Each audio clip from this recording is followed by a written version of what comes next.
Story time muna tayo mga George Bells. Ganap ito ng Sunday. Dahil umuulan sa labas, nagkumpulan ng mga marites dito para magkape.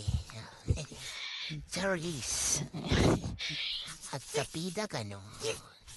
Meron pa sila yan sila o. Ang dami nila o. Diba? Kapi-kapi. Kapikay dyan.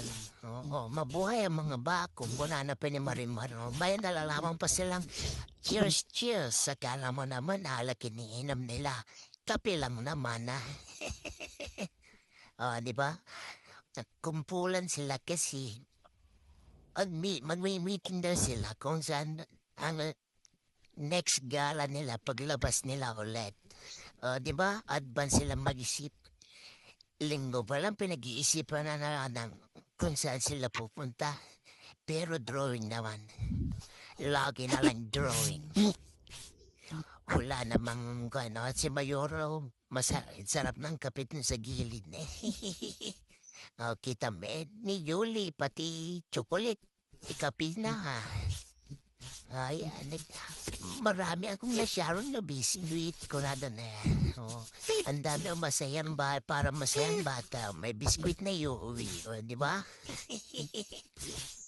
Oh, kapi-kapi. Madamanag kapi-kapi, oh.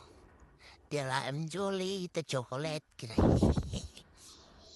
Als, ayan na si, si Madam Kilay. Hasan na? Kilay is life. Kinaim Mario Mar number 2. Oops, ayan na, oo, di ba?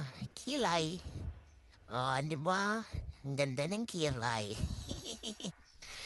Dahil dyan, uuwi na daw sila, di ba? Bye-bye. Alam nila ng paalam. Di naman sila nauwi. Ang tagal ng babay. So, ang dami nilang bit-bit pa uwi. Para talaga silang uuwi. Akala mo naman magbibiyahe. Nakalagits ba sila? Hanggang dito na lang mga Jolly Bells. See you when I see you again. Salamat sa panonood.